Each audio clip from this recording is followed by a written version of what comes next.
Hello, welcome to my YouTube channel. I'm Sally Jack's TV Mum. Today I wanted to put out a special vlog to do with mental health because obviously it's the kickstart for Mental Health Week.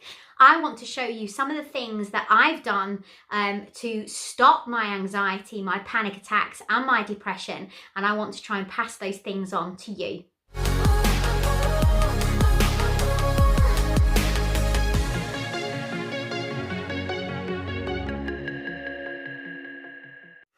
So I've wanted to do this for a long time, so it felt so right to be doing it on Mental Health Week. And that's actually showing you all the medication that I used to be on, not just for my mental health, but also obviously for my health. Because what was happening to me, because of my anxiety, because of my panic attacks, because of my depression, I was having a whole heap of things go wrong with me, such as I had itchy skin, I had nasal drip, I had a constant cough, I was getting constant chest infections, I had what they called maybe pneumonia at one point in 2017. I was having hair loss, I was having chronic fatigue, I couldn't get out of bed.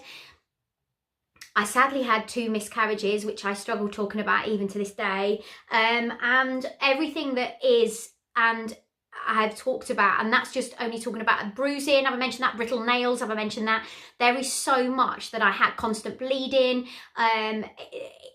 There's a whole host of things that were wrong with me since having my son, and obviously I was diagnosed with postnatal anxiety, and I was anxious. There were some points where I couldn't leave the house. I felt like I was being strangled. Panic attacks got so bad I was having them on live television when I was presenting. Just horrific, feeling like you're going to self-combust your body. If you've suffered panic attacks, you know what I mean. You feel like your body's going to burst into flames. It's absolutely horrific. So of course this week is all about Mental Health Week. And what I wanted to try and do is give you my story. Now, my whole story would take too long, and there is a whole playlist on iron and health, mental health, my symptoms, what I went through. There's a big story where I now go out public speaking about it. I was due to do a big talk at Harefield Hospital to scientists and doctors at the end of April, but of course that got cancelled because of the coronavirus. I was due to start a mental health campaign in May, but unfortunately that got stopped because of the coronavirus, to show people how or possibly their mental health, where it possibly could be and what could possibly be causing it. Now, this won't be for everybody, and that's really important for me to get across, because everybody's story will be different. We're not all the same peg going into all the same hole, so everybody will be different. But this is my story, so I want to tell my story, so hopefully it makes you feel better, because it could be an area that you haven't looked at yet that could be possibly causing depression, anxiety and panic attacks. So if you want to go and have a look and read or listen to the whole story, I'll try and link it here. It's in the description below, is my story, but I want to go through all the medication that I was on. So you've heard some of the symptoms that and some of the problems that I had, and it was absolutely horrific. So if you're obviously as well, because our bodies are stressed, any more anxiety that we throw at it, it can't cope. So if you are really anxious now because of the coronavirus, because of course I am, but that's naturally anxious. Okay, so it's not anxious on top of anxiety, if that makes sense. But if you are, then you've got to think about it. If your body is already at that stress level and is already anxious, if you're throwing more at it, it's like a piece of concrete. If you put too much on it, eventually that concrete or that chair is going to break. And that's what happens with the body. So if your body is already deficient, then it will be suffering with anxiety and panic attacks and depression through being stressed and through being deficient and having to fight that on its own. Without you knowing, because everybody goes around, like 1 in 3 women have it and go around leading their daily lives and can do for 20-30 years. So this is iron deficiency. So I'm fighting at the moment with a friend of mine with a mental health campaign. I'm part of the anemia community as well. I'll leave you that link below. But B12, vitamin D deficiency, which is very apt for at this moment in time, because there is a trend with vitamin D deficiency and ICU patients for the coronavirus. Yes, it's well worth you go and have a look at that. I will try and leave a few links for that vitamin D below, but there's a lot of doctors and a lot of specialists that are talking about it, and people that really do do know a lot about it. Also folate deficiency and iron deficiency, and all of these can cause depression. In fact, the main ones out of those are B12 and folate, because they actually affect your homocysteine levels. Now, most doctors will know that name, but actually won't know what it does. And I don't mean to be rude in saying that, but this is just lack of education. You only know what you're taught. That's obvious. We're only human.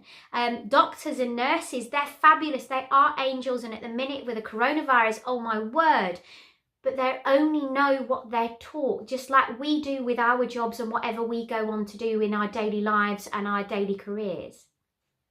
So if a doctor isn't taught about it, they don't know about it. But if you've got high homocysteine levels, it can affect your mental health and it can make you very poorly. It's also attached to things like ADD, ADHD, OCD, anorexia, and it's also attached to having homocysteine levels high for a long period of time can also give you heart problems as well. So there's a whole host of things, but it's not going to be for everybody, but there's a whole host of things, and I won't go too far in depth in that because that's obviously another vlog. I just wanted to make this quite short and sweet today, but I bet it's going to be over 10 minutes. So this is the medication that I used to be on. So of course I was on a lot of antibiotics and I was on a lot of prednisolone, which is the steroid tablet that you take. I used to probably take that, I'm going to guesswork here, probably every 3, 4, maybe 5 months that I'd be on that for 4.5 years.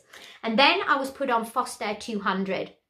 So this is one of the highest preventatives that you can get, and it can actually give you shakes. It is for breathing. But of course, my iron deficiency was making me breathless. They were trying to sort it out with Foster 200 because the NICE-COMS guidelines are too wide. They didn't see my low ferritin levels, okay? So that's Foster 200. Then I was still taking every single day my Ventolin because this wasn't strong enough. So I was still taking this as well. So I was taking this medication along with along with the prednisolone that I might have been on as and when I was having chest infections. Another drug that I was also on is Spiriva, which is a COPD drug, if anybody has been on that. COPD normally only happens to smokers, so they were a bit baffled as to why I could have possibly had COPD, and I was actually checked twice because they couldn't believe, because my breathing was so bad, that I didn't have COPD. But even though it came back twice as negative and that I didn't have COPD, they still put me on the COPD medication. And breathlessness is one of the symptoms for iron deficiency. So Spiriva was also another piece of medication I was prescribed that I should never have been put on. So that's another one that I was on. That was for nasal spray, nasal drip. I was also then put onto Montelukast, which you can see there in a tablet form. I've kept all these deliberately because I wanted to show you what I was on. And then eventually when a friend who's a dressmaker, very, very talented dressmaker at that, very, very successful, she found in my bloods that I was iron deficient, okay? So this was when I was being sick. I was put on a Moprazole. And Moprazole is obviously a PPI, proton pump inhibitor, which helps the stomach and helps the pH level of the stomach. But if you're put on that over a certain period of time, you can become B12 deficient. So if you are on any PPIs, then you need to look into taking B12 and folate supplements. So ferrous sulfate was what I was eventually put on after my friend found out that I had iron deficiency, which was ridiculous because none of the doctors, the obstetricians or anybody had picked up on it. So eventually I found out that I was iron deficient. I went on and did a little bit of research myself and went back to the doctors on the 4th of November in 2018 and said I'm iron deficient. Was told categorically that I was not, and that iron tablets would not sort out my condition. I kind of said that I didn't want to leave until I was put on some sort of iron tablets because I really believed in the pit of my stomach. That's what my problem had been for what would it have been, 4 years, and or 4.5 years. And so eventually I got the ferrosulfate, and I'll just take one twice a day. So that's 200 milligram. I was subscribed twice a day, so that's 400 milligram. I have now learned that is overdosing my body with iron, and that should never have been prescribed, because on the new guidelines it's 65 milligram every other day, and that has a 30 to 40% increase in absorption of 65 milligram every other day. Plus as well, you have to take it with vitamin C, because that has an increased absorption of 400%, fourfold. I was never told to take it with vitamin C, and I was also prescribed too heavy a dose. I did start taking it because at that time I didn't know. My iron levels did grow, but I got myself through Christmas. I think a lot of people have heard this story. And then in January of that next year, which was 2019, I went on a rampage to try and find somebody that could help me, that had a little bit more knowledge in the iron department, because I kind of know, you know, when you get that gut feeling of yourself, I knew that was what was wrong with me, because of my symptoms, because of being so symptomatic and being everything that iron deficiency was reading out to me. It was like I was a mirror on mirror image. So eventually I came across, as you all already know if you followed my vlogs, is Dr. Caitlin Scott at the Iron Clinic. The Iron Clinic is run by an amazing professor called Professor Toby Richards, who is one of the leading iron specialists in the world. And basically I sent those very bloods that the doctor told me that I wasn't iron deficient to the professor to be told that I was iron deficient. And the doctors did try to take me off before the iron infusion, to try and take me off the iron tablets, because they said that my iron had got high enough. It wasn't. I was still well under par. I went in for an iron infusion, and that sorted me out. So that's the story of the iron. That's the story of the ferrosulfate and the iron tablets. So what I would say to you is look into things, research things, and if you don't feel, if the pit of your stomach, you know, so I would look at maybe just speaking to your doctor and seeing if you can, you know, you can if you picked up the data, if you know you're watching the vlogs that I'm doing, I really would look into it, because I think it's so important. And if I hadn't have challenged, I wouldn't be well now. Last but by no means least, I was then put on sertraline, and if you can read that, it says 100 milligram. I would take 2 of those a night before I went to bed. Now you start off on 50 milligram because obviously they really do make you numb. Whoa, they mong you out. And I was on sertraline for 2 years. I never needed to be on that. It was purely iron deficiency. So what this vlog is all about is telling you my story, because my mental health campaign that I want to do with my friend is purely to tell you that if you are mentally ill through depression, anxiety, or panic attacks, it might not be, but it could be down to your iron levels, your B12 levels, or your vitamin D levels, and they need to be looked at. You need to rule that out first and foremost to be able to see whether you actually need to be on this medication. So I've actually sorted out and done a collaboration with a blood company. That blood company is called Forth with Life. Now you can go and get your bloods checked at your doctor's for free, and that's where I will push you to go. However, in a full blood count, doctors will not include ferritin, transferritin saturation, serum iron, vitamin D, B12 and folate unless they think they need to. And most doctors won't. So if you're struggling to get this done at your doctor's, then this collaboration that I've done with Forth with Life means that you can go and get those 6 things tested straight away via a finger prick test. And all you need to do is click that link. So I've sorted it out with them. So instead of having to go to their private blood's website and then pick out the 6 things, which would be very difficult to do, you click on the link and just check it out straight away. So it makes it so simple. It costs £62 to get it done. You should have your blood test back within the week, and this will allow you to see what levels you need to be at, but of course those levels are very important. Mine was at 8 and my doctor never picked up on it, neither did the obstetrician, and this is why I was on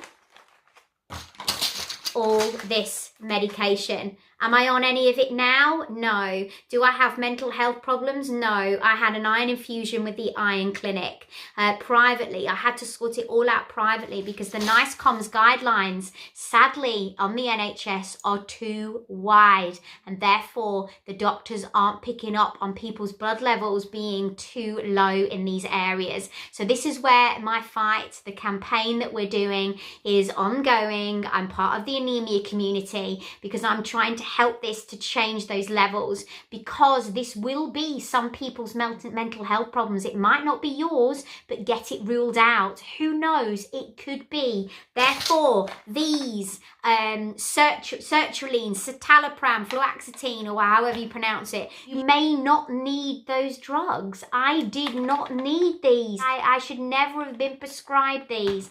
And obviously when you get prescribed these, they're very difficult to come off. And that's the difficult situation you've got here. So the only thing I take now is I've now just gone back on, because of the coronavirus, I've now gone back on an asthma spray, a preventative during the day. But apart from, I've got none of these, but up until the coronavirus, I was on nothing. I've gone back on my asthma spray just as a preventative, obviously because it's important because the coronavirus hits the chest. But all of those, that's what I was taking, or apart from that one, because I would have been on Monty Lucas. So apart from that one, that's what I was taking every single day, and I didn't need to be on. But I was also on prednisolone, I was also on omeprazole, and I was also on an antibiotic every so often. Omeprazole I was on full time. So please, please, please hear my story. And if you are suffering with depression, mental health, panic attacks or anxiety, please just check your bloods in those areas. And all I'm saying is rule it out. It might not be it, but if it is, it may be able to be sorted. Love you lots. I hope that's helped in some way, because if you're suffering chronic fatigue, if you're depressed, if you're anxious, if you're tired, if you're losing your hair, if you're bruising easily, if you've got itchy skin, if you've brittle nails, if you've got brain fog, baby brain, can't think straight, can't answer questions, just not yourself, it could be B12, iron, vitamin D, one of those deficiencies, and it could be easily rectified. So let's have a look and let's rule it out. So that is my mental health story. If you want to go and read any more or look at any more, then I have a whole playlist on iron. My BBC interview is there, and also my interview with Paul Ross. I love you lots. I just want to help, and I just want to try and change this, because I believe that a percentage of mental health sufferers that are on things like this possibly don't need to be on it. So let's try and help. Let's try and spread the word. If you can share this, I would be most grateful, because I'm trying to help as many people as possible. Love you lots. Take care. Stay safe. And I'll see you later.